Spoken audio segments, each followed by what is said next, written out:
وبه نستعین وهو خیر معین۔ پس آغا خوئی نے یہ بتایا کہ ہم نے جو 4 احتمالات بتائے تھے ان میں سے تینوں احتمالات کی بنیاد پر خون مطلق کا استفادہ کر سکتے ہیں روایت میں، اور اس کی بنیاد پر خون کو مطلقاً نجس مانا جائے۔ فتویٰ وہ الگ بات ہے، ابھی بحث دلیل کی جہت سے کریں، فتویٰ کیا ہے وہ ایک الگ بات ہے، ابھی اس جہت سے بات نہیں۔ اس روایت سے تو یہ سمجھ میں آ رہا ہے کہ خون کو مطلقاً نجس ماننا چاہیے، کیونکہ جس طرح پانی سے گفتگو کی جا رہی خون سے بھی گفتگو کی ہے کہ خون لگاؤ تو وہ نجس کر دے گا انہیں۔ یہ بات تھی چونچ میں خون لگائے تو نجس کر دے گا، اس میں کوئی قید نہیں لگائی امام صاحب، اطلاق خون سے استفادہ کرتے ہوئے اس پانی کو نجس مانیں گے۔ اور اگر جو ہے خون جو اس میں اندر کوئی قید ہوتی تو مولا مقام بیان میں تھا، اس کو بیان کرنا چاہیے تھا، مولا نے بیان نہیں کیا، اس کا مطلب کہ مطلق خون مراد ہے۔ یہ بات کل تک پہنچی تھی، آج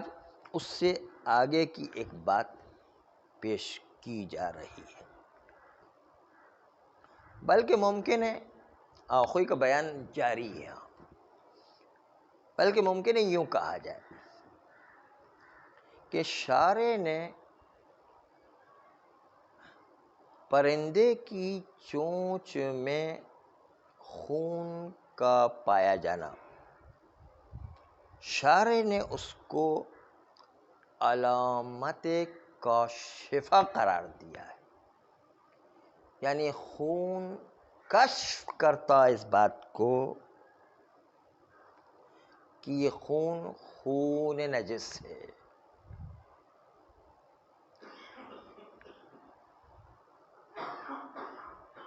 اس لیے کہ اگر خون نجس نہ ہوتا تو امام علیہ السلام وضو سے کیوں منع کرتے؟ یہ وضو سے منع کرنا دلیل ہے اس بات کی کہ وہ نجس والا خون تھا۔ خون کی 2 قسمیں، نجس و پاک۔ امام علیہ السلام نے اس پرندے کی چونچ میں خون لگ جانے والے پانی سے وضو کرنے کو منع قرار دیا، یہ علامت ہے اس بات کی کہ اس پرندے کی چونچ میں لگا ہوا خون نجس والا خون ہے، کاشف از نجاست کر رہا ہے۔ پس شارع نے خون منقار کو جو چونچ میں لگا ہے علامت کاشفہ قرار دیا نجاست پر،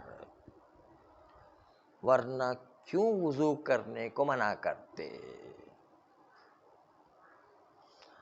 دم کی 2 قسمیں، طاہر و نجس، خون 2 قسم کا ہے، تو ہمیں کیا پتا کہ خون چونچ میں لگا ہے وہ نجس ہی لگا ہے، وہ ہم کشف کرتے ہیں کہ وضو کرنا منع کر دیا، اس کا مطلب ہے کہ وہ چونچ میں لگا ہوا خون نجس تھا۔ کاشفیات یہاں پر جو ہے ایک نئے مطلب کی طرف اشارہ کر، پہلے کا خون کو اطلاق سے تمسک کر سکتے، اب تھوڑا معنی بدل دیا کہ نہیں، خون کو مطلق نہیں کہیں، خون وہی کبھی نجس ہوتا ہے کبھی پاک ہوتا ہے، لیکن یہاں پر وضو کرنے کو منع کرنا دلیل ہے اس بات پر کہ خون نجس والا خون تھا، ہاں، یہ کاشفیت والا خون ہے۔ ہاں، اس کا مطلب یہ ہوا کہ خون شبہ موضوعیہ ہے، کہ خون جو پرندے کی چونچ میں ہے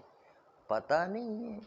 کہ یہ نجس خون ہے یا پاک خون ہے، شبہ موضوعیہ ہے۔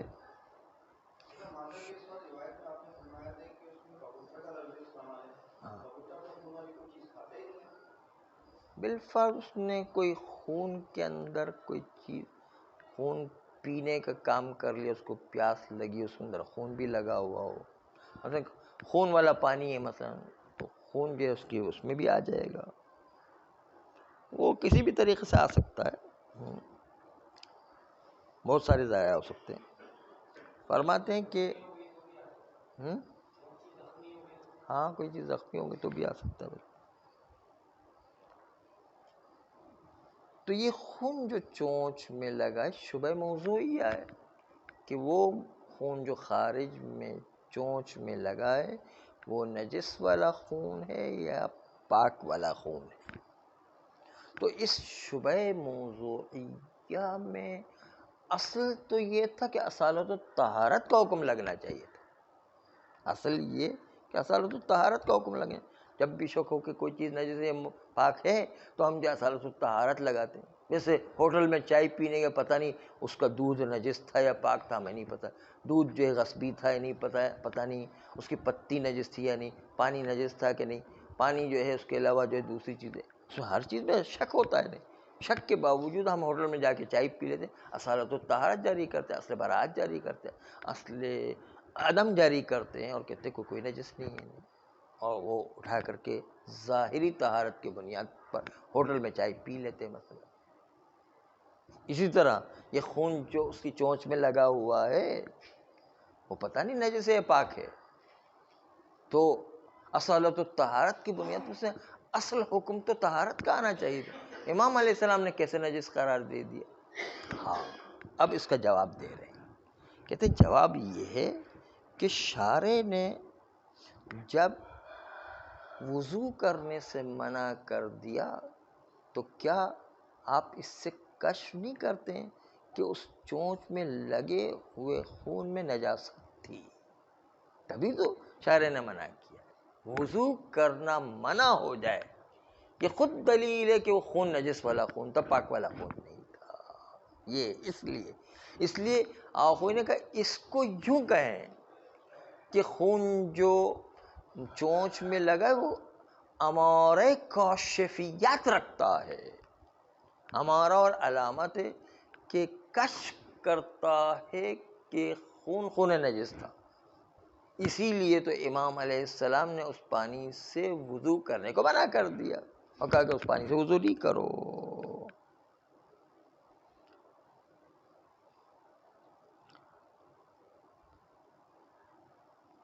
شاید یہ بھی ہو سکتا ہے کہ امام علیہ السلام نے منع کیا اسباب غلبہ ہو، یعنی غالباً جو درندے قسم کے پرندے ہوا کرتے ہیں جیسے گدھ، باز، عقاب، صقرا، چکرا، یہ سب وہ پرندے جو درندے قسم کے ہیں، درندے جو گوشت کھانے کا کام کیا کرتے ہیں، جس کے پنجے اور دانت ہوا کرتے تیز، وہ درندے کہلاتے ہیں۔ درندے قسم کے جو پرندے ہوا کرتے ہیں اس کے چونچ میں غالباً نجس خون لگا ہوتا ہے، مردار کا خون، اور جو ہے اسی خون جہندہ والے خون جو ہے لگے ہوا کرتے، کیونکہ وہ مردار کھانے کا کام کرتے ہیں، وہ زندہ جو ہے حیوان کو کھائیں پھر بھی جو ہے ان کے چونچ میں عام طور پر نجس خون لگا ہوا کرتا ہے۔ ہو سکتا ہے امام علیہ السلام نے اسباب غلبہ اس چونچ میں لگنے والے خون کو اس بنیاد پر نجس قرار دیا اور کہا کہ اس پانی سے وضو نہیں کرو۔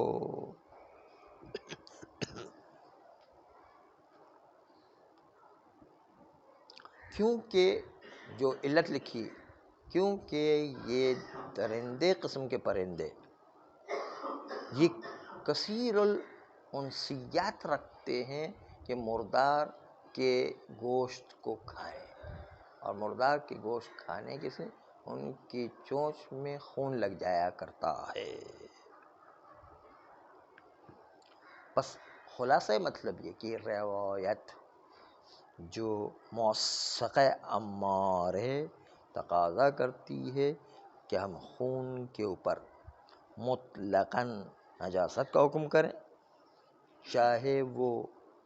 بہایا ہوا خون ہو، چاہے ذبیحہ کے اندر کا خون ہو، چاہے نفس سائلہ کا خون ہو، چاہے غیر نفس سائلہ کا خون ہو، مطلقاً کیونکہ اطلاق سے تمسک کیا جا سکتا ہے، اور امام علیہ السلام نے کہا کہ وہ جو چونچ کا خون ہے غالباً چونکہ نجس ہوا کرتا ہے، اس لیے آپ اس کو نجس ہی سمجھیں، مگر یہ کہ اس چونچ کے خون کی طہارت پہ کوئی دلیل مل جائے اور وہ اطلاق موثقہ سے خارج کیا جا سکے تو پھر ایک الگ مسئلہ ہے۔ تو جس طرح ہمارے پاس دلیل ہے خون جہندہ نہ ہو، چھپکلی کا خون، اس میں ہمارے پاس دلیل ہے کہ وہ خون نجس نہیں، یا وہ خون جو حیوان کے ذبح کرنے کے بعد حیوان کے بدن کے اندر رہ جایا کرتا ہے، جس کو خون متخلف کہا جاتا ہے، رہ جانے والا خون، وہ خون بھی پاک ہونے پر ہمارے پاس دلیل موجود ہے۔ ویسے روایت مطلقاً خون کو نجس قرار دے، لیکن اس دلیل کی وجہ سے یہ دو خون استثناء ہو جایا کرتے، ایک خون نفس سائلہ نہ ہو، خون جہندہ نہ رکھتا ہو، اچھل کر کے خون نہ نکلتا ہو ذبح کرتے وقت، چھپکلی کا خون، سانپ کا خون، مگرمچھ کا خون، مچھلی کا خون، کان کھجورے کا خون، یہ جو ہے وہ جو اچھل کر کے نہیں نکلتا ہے، اس لحاظ سے اس کا مردار پاک ہوا کرتا ہے، تو یہ خون پاک ہے، اس کے لیے دلیل موجود ہے ہمارے پاس، اس لیے اس اطلاق نجاست خون سے استثناء کریں گے، یعنی موثق عمار سے استثناء کریں گے، وَإِلَّا موثق عمار مطلق خون کو نجس قرار دے رہے، اس سے استثناء کی دلیل ہمارے پاس اس میں موجود ہے، اس لیے استثناء کر رہے ہیں، وَإِلَّا حقیقت میں تو اگر استثناء والی دلیل نہ ہوتی تو موثقہ تو تمام خونوں کو نجس قرار دے رہا ہے، یا اسباب غلبہ یا اسباب ان کے مطلقاً غلبہ کو بھی مد نظر نہ رکھے، مطلقاً جو ہے وہ خون نجس ہے اطلاق روایت موثق عمار کی بنیاد پر۔ اسی طرح خون متخلف کہ جو بدن حیوان میں نکل جانے کے بعد باقی رہ جاتا ہے، وہ خون بھی پاک ہے۔ اور یہاں پر ٹھہر کر ایک مسئلہ عرض کرتے چلے، یہ زندگی میں بہت کام آنے والا مسئلہ ہے، اور وہ یہ کہ آپ نے کلیجی دھوتے وقت دیکھا ہوگا یا قیمہ دھوتے وقت دیکھا ہوگا کہ قیمہ دھو کے ابھی لائیں، پھر اس کے نیچے پلیٹ رکھیں، وہ پانی جو نکلے گا لال لال نکلے گا، آپ کو لگے گا ابھی بھی خون اس کے اندر ہے،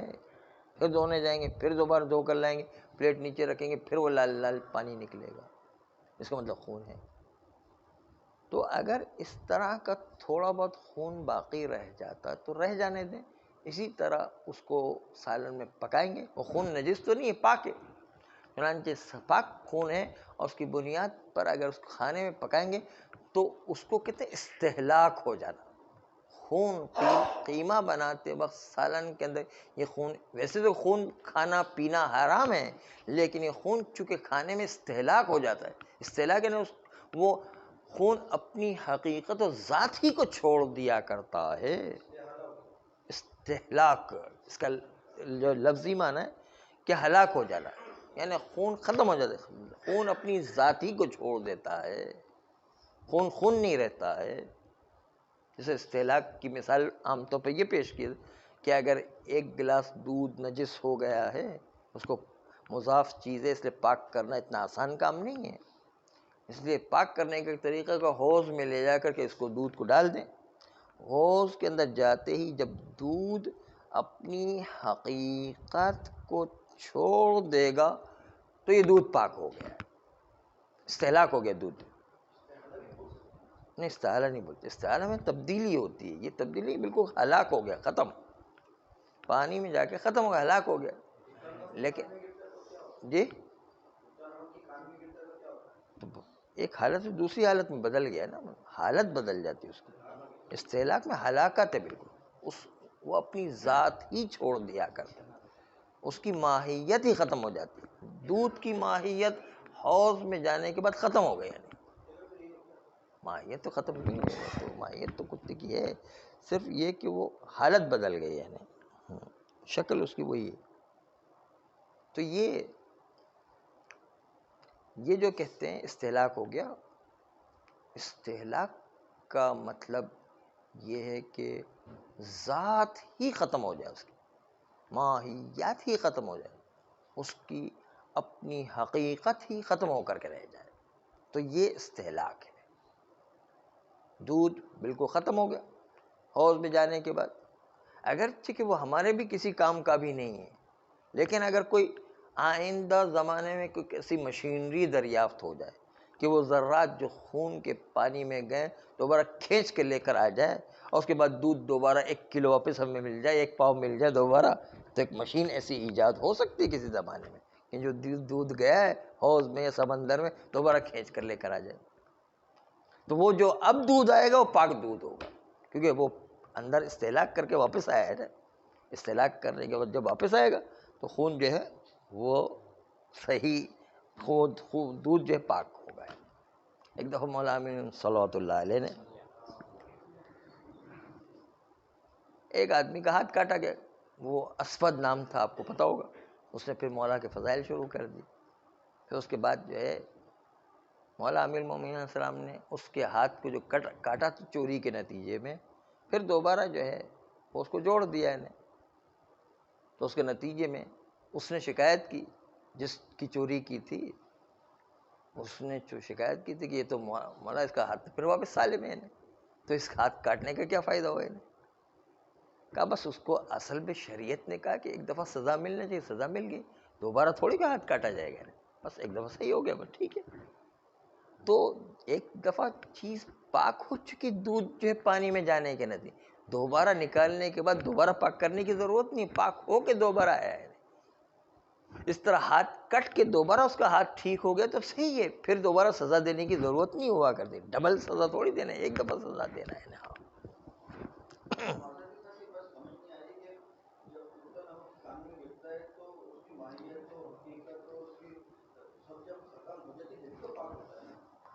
نہیں ختم نہیں ہے، دیکھیں اس کے ذرات بھی باقی نہ رہے تب وہ کہہ رہے تھے ماہیت ختم، وہ ذرات باقی ہیں اس کے بھی اصل میں۔ ہاں پھر وہ کہلائے گا استہلاک، ابھی استحالہ کہلائے گا، ایک حالت سے دوسری حالت میں بدل گیا ہے، اس کا نام ہے استحالہ ہے۔ استحالہ استہلاک میں یہی فرق ہے کہ ایک ذات ہی ختم ہو جاتی ہے،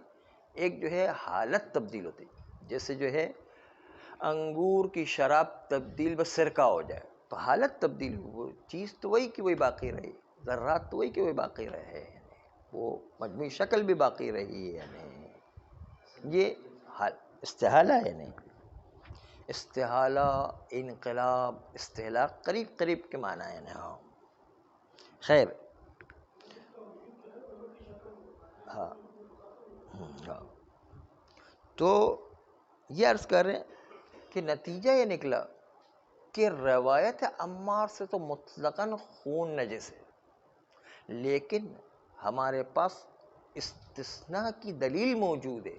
کہ جس جانور کا خون اچھل کر کے نہیں نکلتا ہے اس کا مردار پاک ہوا کرتا ہے، اس کے لیے الگ سے روایتیں موجود ہیں ہمارے پاس،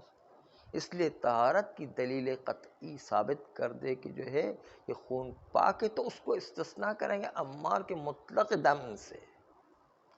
اسی طریقے سے ہمارے پاس وہ خون جو حیوان کے بدن میں رہ جاتا ہے اس کے پاک ہونے کی دلیل ہے، تو ہم یہ عرض کرتے کہ وہ خون جو قیمے میں باقی تھا وہ باقی تھا، خون پینا بھی جائز نہیں، کھانا بھی جائز نہیں، اس کے باوجود قیمہ پکا کے ہم کیوں کھا رہے ہیں؟ کہتے ہیں اس لیے کہ سالن میں استہلاک اختیار کرے، استہلاک یعنی خون کی ذات ہی ختم ہو جاتی ہے، اس لیے وہ قیمہ کھانے کی اجازت ہے، ورنہ قیمہ کھانے کی اجازت ہی نہیں ہوتی اصلا، کلیجی کھانے کی اجازت ہے، گوشت کھانے کی اجازت ہے، وہ صرف اس لیے کہ استہلاک اختیار کر جاتا ہے، خون پاک ہے کھانے کو نجس نہیں کرتا ہے، لیکن استہلاک بھی ہوتا ہے، اس کے نتیجے کے اندر کھانے کی اجازت ہو جایا کرتی ہے۔ یہ نہیں کلیجی ایک الگ ماہیت ہے، خون کی ماہیت الگ ہے، دو الگ الگ چیزیں، کلیجی الگ چیز ہے، کلیجی جذبات سے تعلق رکھتی ہے۔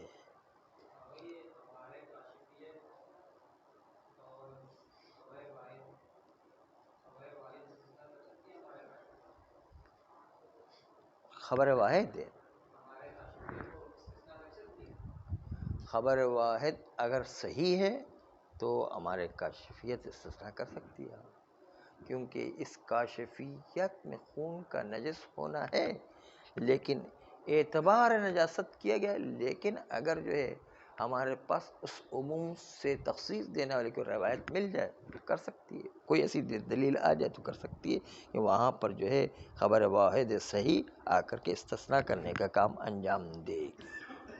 صلی اللہ